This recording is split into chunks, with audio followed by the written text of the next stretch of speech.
Download करें जनमत Haryana app. Congress party से आने के बहुत कारण थे। पिछले 10 वर्षों में गिरावट आती रही और परिवार कब्जा करते रहे और सिर्फ कुछ लोगों ने कब्जा कर लिया कांग्रेस पार्टी पे, कोई दल नहीं।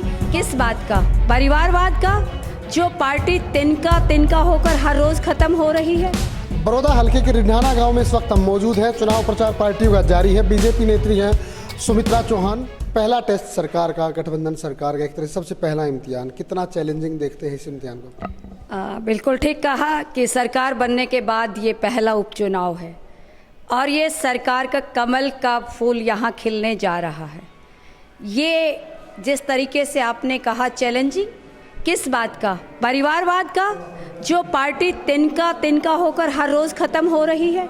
ये चुनाव परिवारवाद का और विकास का चुनाव है। ये कंपटीशन है कि एक तरफ जिन पार्टियों ने कब्जा कर लिया उनका चुनाव है, एक तरफ बड़ौदा के लोगों के विकास का चुनाव है। ये वक्त है राज में साझा करने का। आज भारतीय जनता पार्टी वोट मांगने नहीं आई है, बड़ौदा के लोगों को सरकार में साझा देने के लिए आई है। मैं सबसे पहले आज इस गांव की चौपाल में खड़ी होकर समस्त बड़ौदा हल्के की तरफ से, समस्त हरियाणा की बहनों की तरफ से माननीय मुख्यमंत्री मनोहर लाल जी को बधाई देती हूँ। जिस तरीके से रक्षाबंधन के दिन पहुंची बधाई, 11 कॉलेज उन्होंने हरियाणा में बेटियों के लिए दिए, ऐसा मुख्यमंत्री ढूंढने से भी नहीं मिलता, जिसकी विरोधी भी शराफत की, ईमानदारी की और सच्चाई की कसम खाता है। जब कमलेश ढांडा जी राखी बांधने मुख्यमंत्री को गई तो कलायत में पहले उन्होंने 10 कॉलेज दिए थे और एक कलायत की बेटियों के लिए एक कॉलेज का तोहफा और दिया।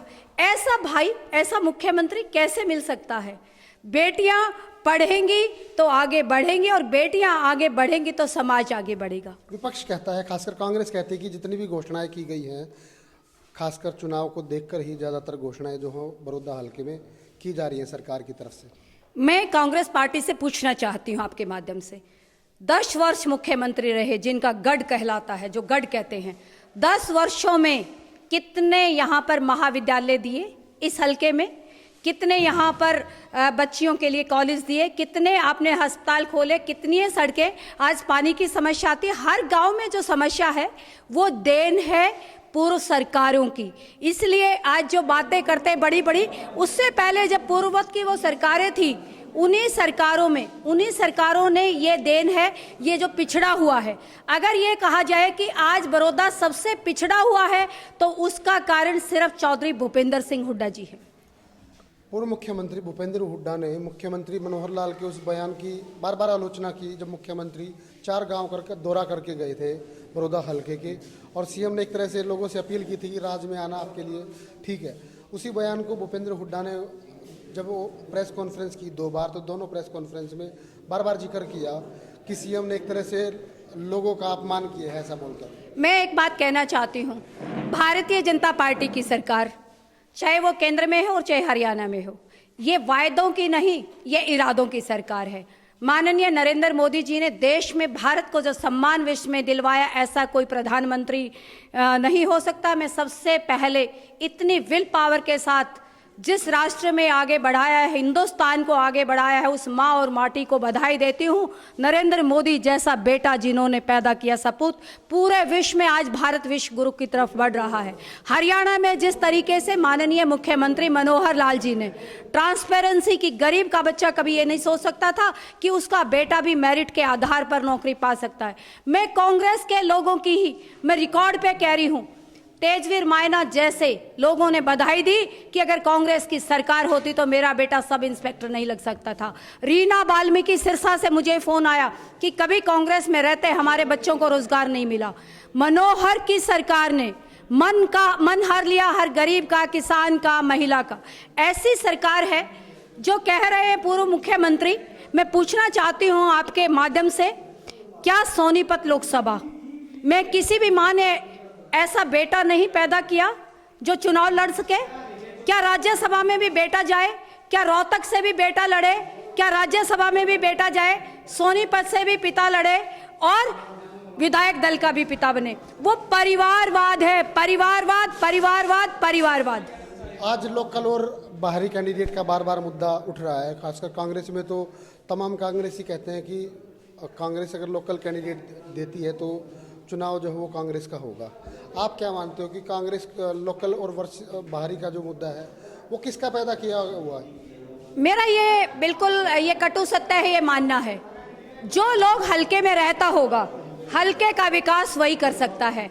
लोकल आदमी आपके बीच में जो रहेगा, हल्के के बीच में रहेगा, उसको समस्याओं का ज़्यादा पता होगा। इलाके के आदमी को विधायक होना चाहिए। और सरकार, मैं एक और बात कहती हूँ, ये चुनाव एक सीट से, ये कांग्रेस की सीट थी। मुख्यमंत्री का चुनाव 4 वर्ष बाद होगा। केंद्र में भी नरेंद्र मोदी जी प्रधानमंत्री रहेंगे और यहाँ पर मुख्यमंत्री मनोहर लाल जी रहेंगे। एक सीट से बदलाव होना है तो सिर्फ बड़ौदा के विकास का होना है, यहाँ पर लोगों का डेवलपमेंट होना है, बच्चों को रोजगार मिलना है, महिलाओं के लिए विकास होना है, आदि आबादी का सम्मान होना है और हर घर का विकास होगा। तो सरकार में साझेदारी का चुनाव है। ये चुनाव, मैं कहना चाहती हूँ, ये चुनाव ये मुख्यमंत्री बनाने और हटाने का नहीं है, ये बड़ौदा के लोगों का राज में साझा करने का चुनाव है। कांग्रेस के 14 में से 11 एमएलए, खासकर इस इलाके रोहतक, झज्जर और सोनीपत, हुड्डा का गढ़ बोला जाता है, इसमें से 5 से 6 एमएलए ऐसे हैं जो खुद उस सीट से चुनाव लड़ते जहां से वो ताल्लुक नहीं रखते, मतलब बाहरी है। लेकिन कांग्रेस में आज लोकल और बाहरी का मुद्दा सबसे बड़ा आपकी नज़र में क्यों? मैं कांग्रेस के द्वितीय पंक्ति के लोगों से पूछना चाहती हूँ, कांग्रेस में चुनाव लड़ने के लिए उसके पीछे पिता, पुत्र, पूर्व मंत्री, पूर्व विधायक लिखा हुआ होना चाहिए। कार्यकर्ताओं की कांग्रेस में कोई जगह नहीं है। कांग्रेस कोई दल नहीं है, दल बच चुका है। मैं 30 वर्ष कांग्रेस में रह के आई हूँ, लगातार मैं सरकार में भी रही और संगठन में भी रही। एक व्यक्ति की पार्टी पूरे देश में है, गांधी परिवार का। आज जो जुलूस निकला हुआ है, पूरा हिंदुस्तान दुखी है। और हरियाणा में भी जिस तरीके से 18 अगस्त 2019 की रैली को देख लीजिए, उस पर हाथ का निशान क्यों नहीं था, उस पर सोनिया गांधी की तस्वीर क्यों नहीं थी? कांग्रेस किसकी बात कर रहे हैं आप? उस पर कांग्रेस का चिन्ह था क्या? और राज्यसभा मिली तो वो कैसे मिली, सबके सामने है। अशोक तंवर के साथ क्या किया गया था ये सभी जानते हैं।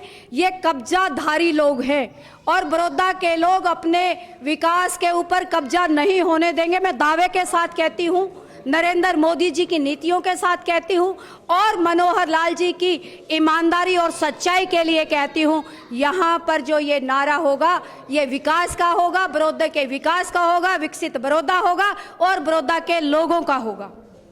कांग्रेस और इनेलो दोनों विपक्षी पार्टियां हैं, वो बार बार सरकार पर आरोप लगाती है, खासकर जब उनके नेता बड़ौदा हल्के में चुनाव प्रचार के लिए पहुंचते हैं, कि मौजूदा सरकार ने 9-10 महीने के कार्यकाल में, जिसमें कोरोना का दौर भी हम देख रहे हैं, इस दौरान 9 बड़े घोटाले सरकार ने कर दिए इस कार्यकाल के दौरान। मैं मनोहर लाल जी को ट्रांसपेरेंसी के नाम पर बधाई देती हूँ। अगर घोटाले हुए तो सरकारें दबा लेती है और किसी ने भी किए, कहीं पर भी हुए, उसको सजा दी गई। और जैसे ही माननीय मुख्यमंत्री जी ने घोटाले पकड़े, कमियां पकड़ी, घोटाले तो तब कहे जाएंगे जब न्याय प्रक्रिया पूरी हो जाएगी। जांच की और जिनके ऊपर शक था उनको सजा दी, उनके ऊपर कार्रवाई की। आज पूरा देश में दुश्मन भी मनोहर लाल जी की कसम खाकर, ईमानदारी की कसम खाता है। ऐसे हैं मुख्यमंत्री जी। इनेलो नेता बार बार कहते हैं कि कांग्रेस और बीजेपी में मिली भगत है और इसी मिली भगत की वजह से दीपेंद्र हुड्डा राज्यसभा में पहुंच पाए। अगर दोनों में मिली भगत नहीं होती तो राज्यसभा पहुंचने से चूक जाते दीपेंद्र हुड्डा, पूर्व मुख्यमंत्री भूपेंद्र हुड्डा के बेटे। मैं कांग्रेस पार्टी के बारे में कोई टिप्पणी नहीं करना चाहती हूँ। मुझे भी कांग्रेस के संगठन की पीएचडी है। वो जिस तरीके से गए, अगर ज्योतिरादित्य सिंधिया जी पार्टी छोड़कर ना जाते तो कुछ और ही माहौल होता। और कैसे गए हैं, कैसे नहीं गए हैं। रही इनेलो की बात जो कर रहे हैं, जो एक विधायक के साथ पार्टी हो, क्या वो ये कह सकती है सरकार स्थिर हो सकती है? उसको कहने का अधिकार तो कुछ भी है, क्योंकि लोगों ने चुनकर भेजा, उनकी पार्टी का एजेंडा है। लेकिन बड़ौदा के लोग बेवकूफ़ नहीं बनेंगे, इस बात का मैं विश्वास करती हूँ। क्योंकि यहाँ की सड़कें बनेंगी, यहाँ की गलियाँ बनेंगी, यहाँ पे उद्योग लगेंगे, महिला कॉलेज खुले हैं, यहाँ पे अस्पताल बनेंगे और हर किसान के घर में यहाँ पर समृद्धि आएगी। नरेंद्र मोदी जी का नारा है किसान खुशहाल होगा तो ये देश होगा, आत्मनिर्भर होगा, महिला खुश होगी तो आत्मनिर्भर भारत होगा। मैम, कांग्रेस में आप इतने बड़े पद पे रहे, महिला कांग्रेस की प्रदेश अध्यक्ष थी, लेकिन आपने अचानक जो है कांग्रेस छोड़ दी। क्या कारण रहे कि आपने कांग्रेस छोड़ी, बीजेपी में बिना किसी शर्त के आप शामिल हुए?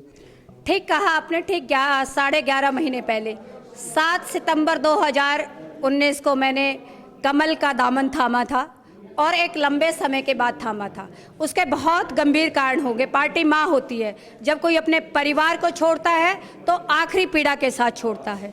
जिस तरीके से कांग्रेस ने पिछले 10 वर्षों में गिरावट आती रही और परिवार कब्जा करते रहे, और भारतीय जनता पार्टी की 2 चीज़ें मुझे बहुत छूने वाली थी जिससे मैं बिना शर्तों के आई।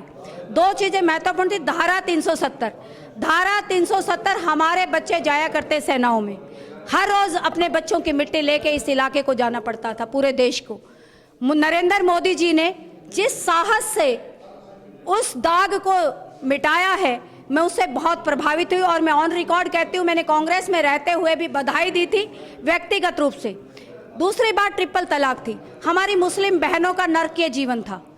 नरेंद्र मोदी जी ने ऐसा एकदम दबंग फैसला किया जिससे उनका नरकीय जीवन खत्म हो गया। और आज़ादी क्या महिलाओं को जीने की नहीं है?